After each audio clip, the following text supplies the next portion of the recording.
Anytime you lose a Super Bowl, it's the worst feeling in the world. They'll stick with you the rest of your career. I mean, these will be the two losses that will motivate me to be even better for the rest of my career, because you only get so few of these, and you have to capitalize on these, and they hurt probably more than the wins feel good.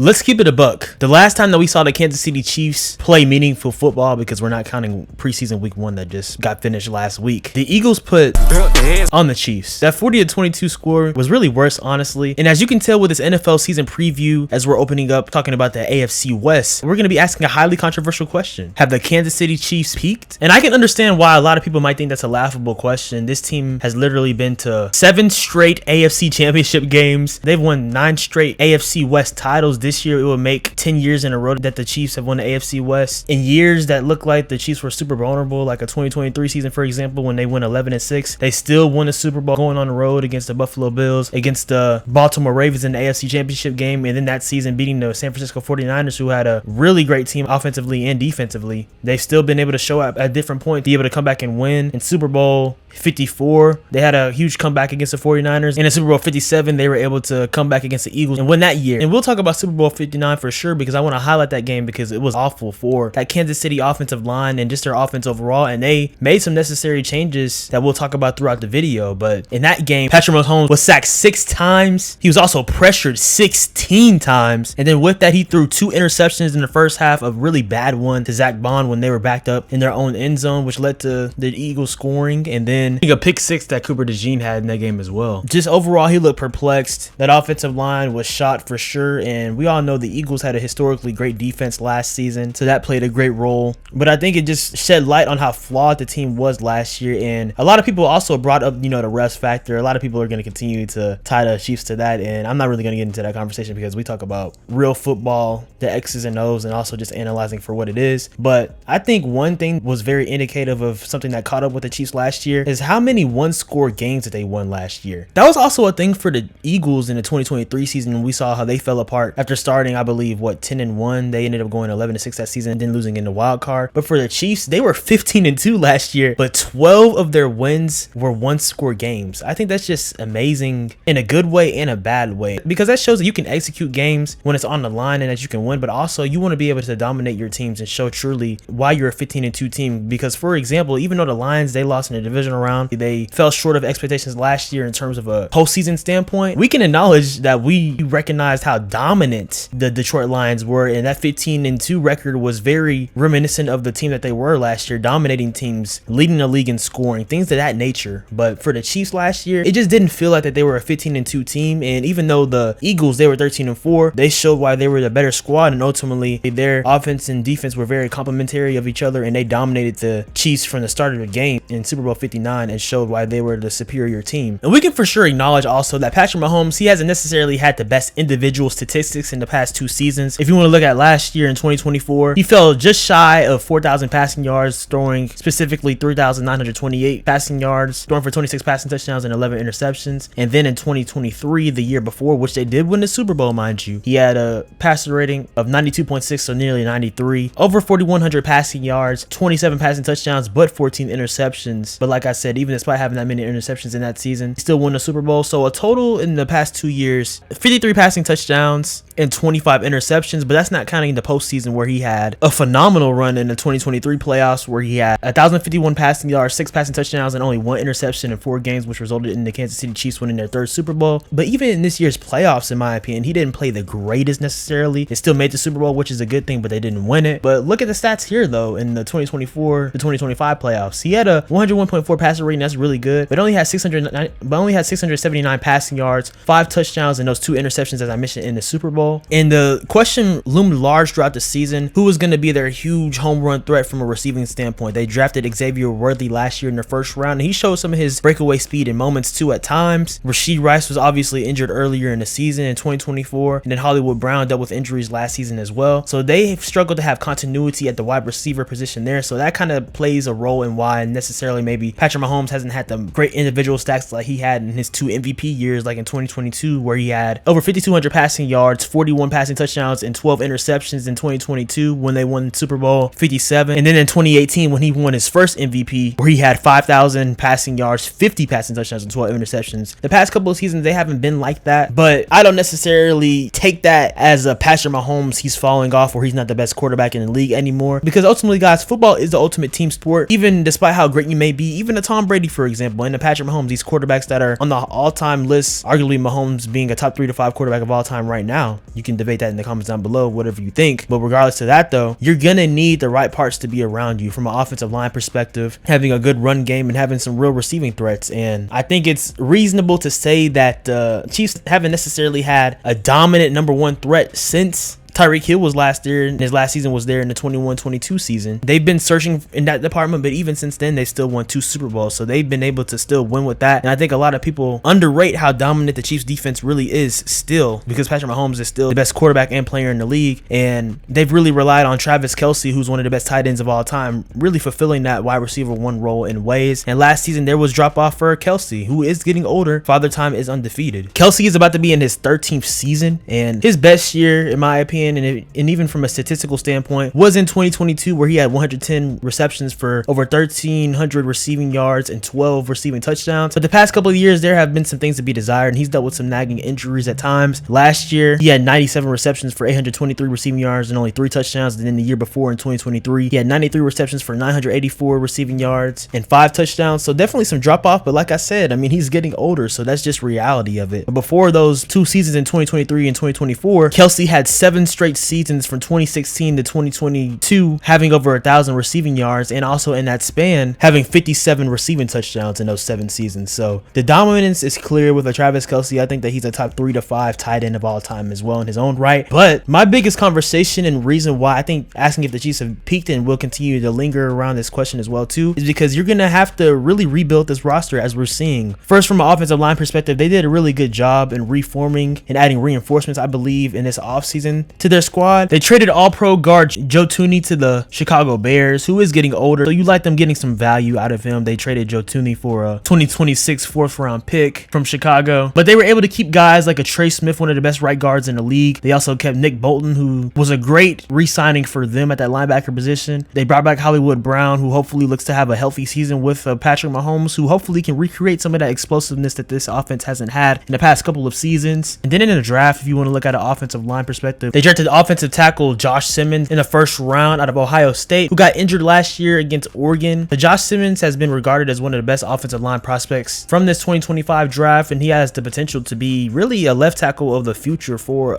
Kansas City Chiefs offense to help protect Patrick Mahomes' blind side, and that's what they've needed, some reinforcements from an offensive line perspective. In the trenches, they even added more in the 2nd round, drafting Omar Norman-Lott, defensive tackle from Tennessee, and even a couple of draft picks that I like, even though it's in later rounds. They drafted Jalen Royals, wide receiver from Utah State, in the 4th round, and then they also drafted in the 7th round Brashard Smith, a running back from SMU, just to add another potential complementary back to a player like Isaiah Pacheco, who was injured last season a lot and came back at the end, but didn't necessarily have the same explosiveness that he had in 2023. But they're looking to hopefully build that and build that together. And we all know Rashee Rice's off the field stuff that happened with him last season, and hopefully for Chiefs fans, he doesn't miss any time, but that's a realistic factor that he could. You're going to look for a potential receiver like a Jalen Royals to help be integrated into that wide receiver corps with a Hollywood Brown, with a Xavier Worthy, just to recreate some of that explosiveness. From a total defense perspective, I believe have one of the best defenses in the league, and their stats reflected that last season. They had the 9th best total defense in the league. From a passing defense perspective, they ranked 18th, so there was a lot to be desired in the pass defense perspective, but the rushing defense ranked in the top 10 at 8th overall. Scoring defense, they ranked 4th, so top 5 level defense in scoring, only allowing 19.2 points per game. And then they ranked 8th overall in red zone defense as well, which is integral in playoff moments, playing against those quarterbacks in the AFC like a Josh Allen, a Lamar Jackson, and etc. So not only from a scheme perspective with Steve Spagnuolo, who I believe is one of the best, if not the best, defensive coordinators in the league. He's one of those guys that is a designated coordinator, maybe not a head coach at this point in his career, as he is 65 years old now, but you can make the case that he should be a Hall of Fame defensive coordinator in terms of the type of schemes that he has put out to help the Chiefs, even in down years offensively, ascend and rise to be a team that has been able to take the Chiefs over the top and create turnovers turnovers to be a dominant defense in the AFC. But from a personnel perspective as well, as we all know, they have Chris Jones, one of the best defensive tackles in the league, had 5 sacks last year in 2024 and 10.5 sacks in 2023.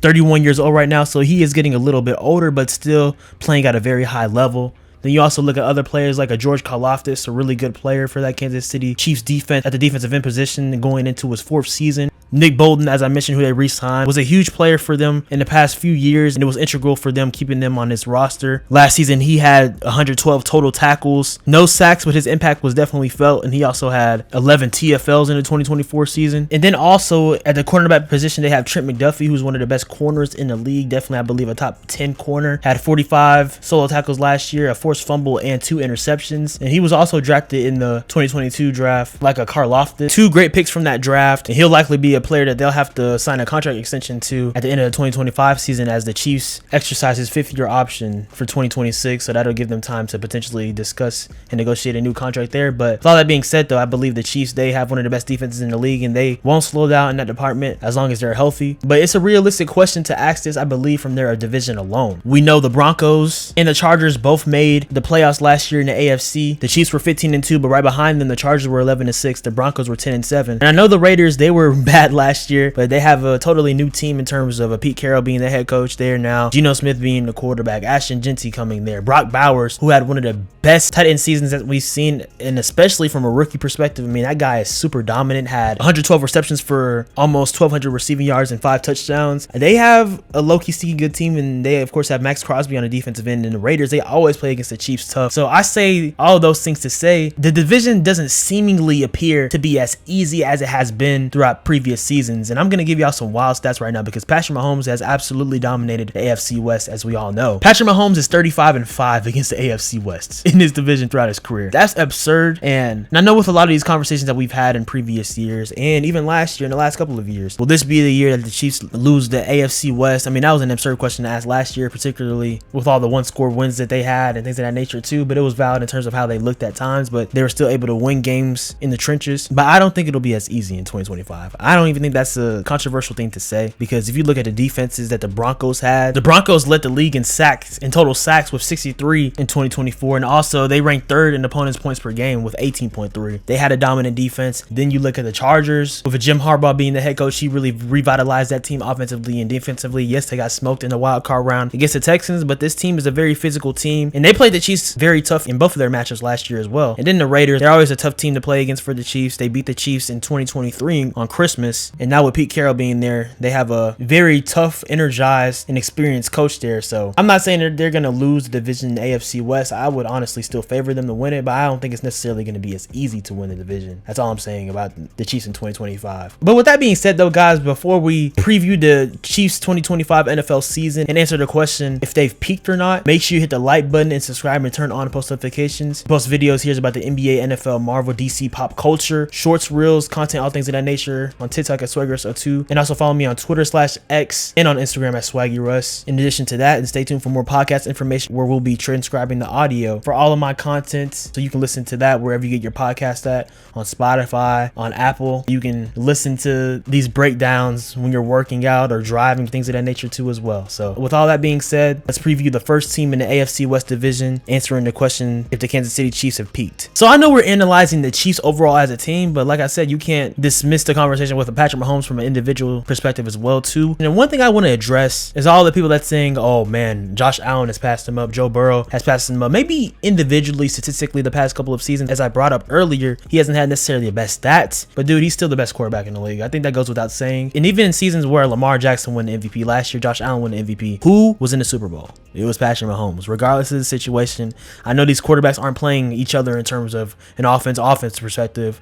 They're going against each other's defenses, but when you need it the most, Mahomes makes the plays and gives his team the best shots to win the games. And that was the same thing for Tom Brady when he played in his prime. So until those players like a Josh Allen, like a Lamar Jackson, and I know Joe Burrow did it in the 2021 season but still lost the Super Bowl that year, but until those players not only beat the Chiefs but also win the Super Bowl, I can't take them over him. And that's gonna go on a tangent about the top 5 to 10 quarterbacks in the league. That's a crazy conversation. I already know that we've had it. I think, guys, the top 4 after Mahomes, you can mix and match whoever you want to. It's Allen, Allen, Lamar, and Joe Burrow. It's that simple with me. And so a lot of people have Jalen Hurts at top 5 right now. I can see why, because he won the Super Bowl and stuff like that too. But this has nothing to do with the Chiefs. But I just wanted to say all that to say that Patrick Mahomes is still the best quarterback in the league, despite the statistics and things of that nature too. Who's been representing the AFC in the Super Bowl the past 3 seasons, and before that, the 2 seasons before, it's been the Chiefs and Patrick Mahomes. So it goes without saying there. But anyways, about the Chiefs overall, they're gonna need to start off fast and hot in the 2025 season. If you look at the outlook for their schedule this upcoming season, they have the 11th toughest schedule in the league, so almost a top 10 strength of schedule, which bodes well for them in terms of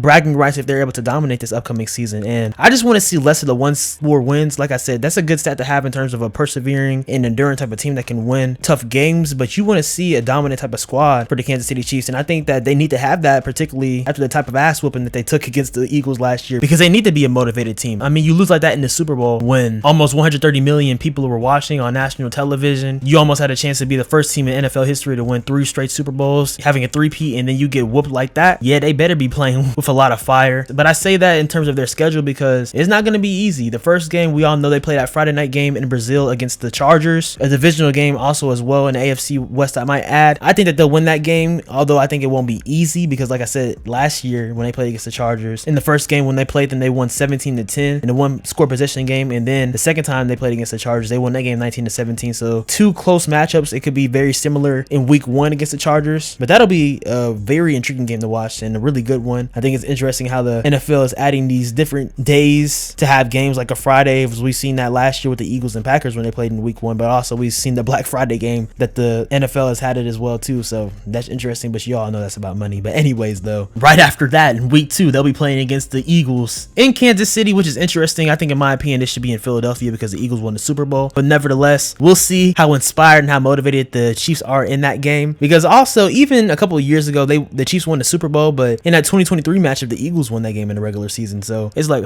I know they're gonna be motivated in that game, but we'll see how that goes. Then the Giants, they should win that game, even though the Giants defense is tough and they have a really good pass rush, and they have Abdul Carter, who looked really good in his first preseason game, but like I said earlier, we're not gonna measure that too much, but they will certainly have one of the best defensive lines in the league, so that'll be another tough test for that Chiefs O-line. 2 straight games after facing the Eagles in week 2, then the Giants in week 3, then they'll play against the Ravens in week 4. That's a tough game. I'm saying those 4 games alone, guys, that's a really measuring stick type of test, and if the Chiefs were to start 2-2 or 1-3 or something like that, we all know the people are going to be acting like the world is over, but realistically I can see them going 2-2 or even 3-1 in that span potentially, because just of how talented the team is, or they could even be 4-0, because like I said, this team has been one of the most dominant teams that we've seen in NFL history in the Andy Reid and Patrick Mahomes era. And I'm intrigued to see that Ravens game as well, because they played against each other last year in week 1. That was a really good game up to the finish. The Ravens were Isaiah likely shoe away from potentially forcing overtime. I'm intrigued to see how that game goes against the Ravens, because they'll be motivated after they lost in the divisional round, because the Ravens wanted to play against the Chiefs again and try to get their get back from the 2023-24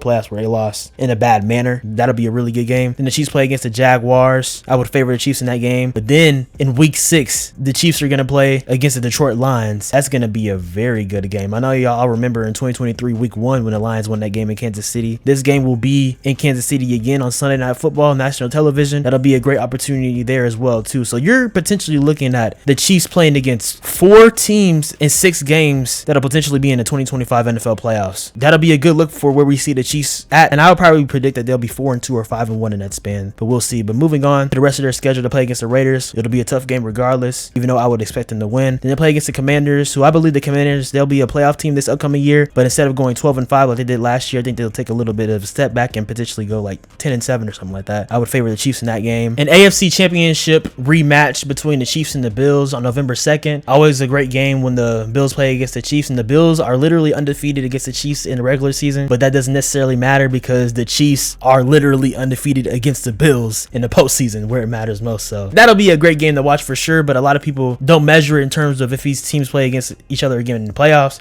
they're going to beat the Chiefs because, well, the Chiefs have won every single game in the playoffs against them in the past 4 to 5 years. That's just facts. And they play against the Broncos in November. That'll be a really good game. That first matchup against Denver is going to be in the altitude at Denver. That'll be a tough game, and we'll see how the Chiefs offense measures up against that defense, who added even players like a Drake Greenlaw and a Talana Hufanga from the 49ers. So I like that. Then they play against the Colts. Then they play against the Cowboys on Thanksgiving. I think that'll be a really good game. It'll be a homecoming type of game for Patrick Mahomes, who is from that Dallas area, as he went to White House High School, which is close to that area. They're going to be trying to win that game, and it's Thanksgiving, guys. I mean, I think that Chiefs and Cowboys game could end end up being the highest viewed game in the regular season this upcoming year for sure. Then they play against the Texans, who they beat in the divisional round last year, and that's going to be on Sunday Night Football in Kansas City. That'll be a tough game against a team in Houston who has a top 5 level defense. I've been saying that for forever, and I'm going to continue to expand on that when I have their season preview in a couple of weeks as well. Then they play the Chargers for a second time in December. They play against the Titans, the Broncos again, and then the Raiders finally in week 18. So I would early predict the Chiefs to have like a 12-5 record this upcoming year. I don't think that they're going to be 15-2 like last year. I think that they'll probably lose more games than they did last season, but still be dominant. 12-5, 13-4, I see them doing something like that. And I think it would be unreasonable for me to say to not expect them in the AFC Championship game. They've made 7 straight. I expect them to be there again this upcoming year. Against who? Only time will tell, depending on seeding and things of that nature goes. Will 12-5 or 13-4 be enough to be a 1 seed? It has been for other teams in previous years. We'll see if it is in 2025 for this upcoming season for the Chiefs, but I think that they're going to be one of the best teams in the league again. I mean, there's no evidence to say otherwise, and even in the couple of years that they haven't looked the best or the most flashiest, they've still found ways to win. So that's a reasonable expectation for the Chiefs. But for this team, what does peaking mean? Does peaking mean for the next 2 to 3 seasons is them losing an AFC Championship game or losing in the divisional round or even in the wild card round? I would say no. I'd still expect, if not this year, say for example the Chiefs were to lose in the AFC Championship game, I would potentially expect in 2026-27 season for them to be right back in the Super Bowl. A lot of people are going to think the question of them peaking is unreasonable to ask, but I think it is reasonable in terms of teams in the AFC are only getting better. I talked about their division with the AFC West as the teams like the Chargers and Broncos are continuing to arise,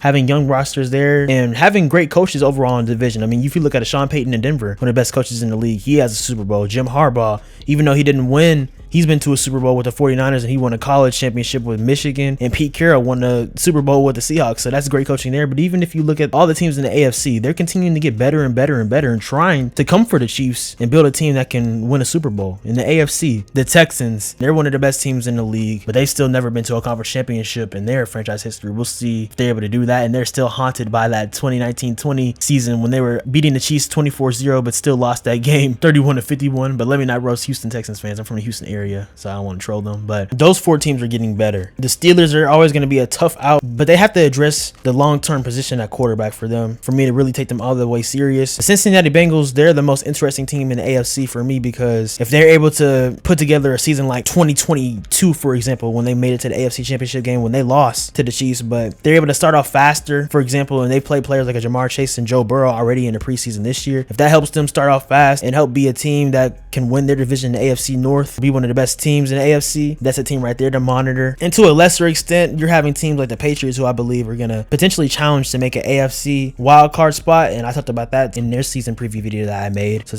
go watch that if you haven't already. But I think that's a legit 5 to 6 teams who will potentially continue to get better and arise as teams that are building contenders or trying to build a contending team in the next couple of seasons to override and take the Kansas City Chiefs. And health plays a huge factor in that. Football, this is one of the most dangerous and combative sports that there is. There's going to be injuries. How are you going to compensate and make up for that? How are the Chiefs going to rebuild their roster when a player like a Travis Kelce retires, when Chris Jones shows slippage potentially in the future and gets older? We can attest to saying that quarterback has become a long-term type of position where players are playing 15 to 20 years now. That's still an anomaly, but I think we can expect that for sure from Patrick Mahomes, who is going into his 9th season. A real question is going to be is how will things look potentially after Andy Reid is ready to go? And I know he just signed a contract extension last year, making him the Chiefs head coach through the 2029 season. At that point, he'll be 71 years old, which coaches, they're still coaching in their 70s, so don't get me wrong. But how much longer is he going to be the head coach there? They're going to need to potentially find a new head coach for Patrick Mahomes in the future. It's a lot of questions there to be asked, but if we're going to answer the question in a nutshell, have the Chiefs peaked? I'm going to say no. I don't think that they've peaked. I still can see them winning another Super Bowl in the next couple of seasons, and I think that's probably an annoying thing for a lot of people and fans to hear, particularly fans of AFC teams, because they're tired of them, and I understand why. When teams win a lot, when teams are building potential dynasties and things of that nature, they start to get hated. The Patriots were hated. The Lakers at times have been hated when they had their dynasties. Same thing with the Celtics. A lot of these different teams, they get hated, but we can respect greatness where there is, for sure. And Patrick Mahomes, he's still one of the best quarterbacks in the league, and that's why I kind of mentioned that little individual conversation earlier, because even though these quarterbacks like a Josh Allen, Lamar Jackson, Joe Burrow, well. And even to an extent, some people already have Jaden Daniels as the top 5 quarterback, which I still think is a little premature. We saw CJ Stroud, even though I think CJ Stroud is still a top 10 level quarterback, kind of have a tough time in his sophomore season, not just because of him, because the offensive line wasn't great, but I think it's still premature to put quarterbacks who have only played 1 year in the top 5 conversation. But with all that being said, Patrick Mahomes is still the best quarterback. So the Chiefs indeed have not peaked in my opinion, but it's not a crazy question to ask because these teams are continuing to get better. And I mentioned the AFC teams, but even teams in the NFC, the Eagles, they were very dominant last year. The Lions, even though they have 2 new coordinators offensively and defensively going into this season, they still have most of their personnel still there, and they're a dominant team. The Rams in the NFC, you have the Vikings, the Packers as well in that NFC North with the Lions, and there's some sneaky teams in the Buccaneers who I don't think get as respected as much as they do. The 49ers coming back with a more healthy squad this year. There's just a lot of contenders in both conferences to say that, oh, I think the Chiefs are going to be right back and easily win the Super Bowl again. I think it's a reasonable question to ask if they peaked or if we've seen the best of the Chiefs so far. But if I had to predict, I still think Patrick Mahomes in his career, I think he'll have potentially 4 to 5 Super Bowls, maybe even more, but I would probably say 4 to 5 because it's not that easy of a given. And like I said, the talent in the league is continuing to get better. But with all that being said, though, I don't think the Chiefs have peaked. Y'all let me know in the comments down below your thoughts if you think they have, because it's definitely a telling thing to ask considering how they've looked. But one thing is for certain, for sure, after that Super Bowl, they're going to be looking to really impose their will and try to be more annoying of a team this upcoming year and try to get another Super Bowl with their 4th in the Patrick Mahomes and Andy Reid era. Y'all let me know your thoughts on the Chiefs in this upcoming 2025 season, guys. Like I said, a lot of people hate them, but they're still one of the best teams in the league and one of the best dynasties that we've seen in NFL. But it is a reasonable thing to say. And this is just the beginning of this AFC West series. I'm really planning to post this entire AFC West division this upcoming week. A lot of work, but looking forward to it all because this is a beautiful thing to preview every single team this upcoming year. And we're getting closer. 3 weeks and change until the Dallas Cowboys and the Philadelphia Eagles play in week 1. And then the Chiefs will play against the Chargers the day after on September 5th in that Brazil game. And then we'll have a plethora of games to discuss and talk about on September 7th. And y'all can stay tuned for my weekly series recap that I have every single season, including this year, that'll be posted on Tuesdays, usually after Monday Night Football takes place the night before. So y'all stay tuned for that for sure. But we're almost here, guys. Patience is a virtue. The NFL season is almost here. And even before that, college football is getting closer to being here too, so that's an amazing thing too. So we're almost out of this dry stretch. No offense to MLB and baseball and things of that nature too, or even preseason football, but real football is almost here. Real sports is almost here, and it's about to be a beautiful time, guys. So y'all stay tuned. It's about to be a great 2025 NFL season. Make sure you hit the like button and subscribe and turn on post notifications. Follow me on Instagram and Twitter at Swaggy Russ, TikTok at Swaggy Russ02 for shorts, reels, all stuff like that. Next team that we'll be previewing is the Los Angeles Chargers in the AFC West and the Broncos, and then finally with the Raiders in this division, and then we'll be moving on to the NFC South to talk about them after the AFC West. So y'all stay tuned, guys. A lot more content on the way. Y'all keep being blessed. Keep Jesus Christ at the center of your life always. Know that he loves you and he has a great purpose and plans to prosper you guys always. Y'all have a good one. I love you all and keep being blessed. Peace.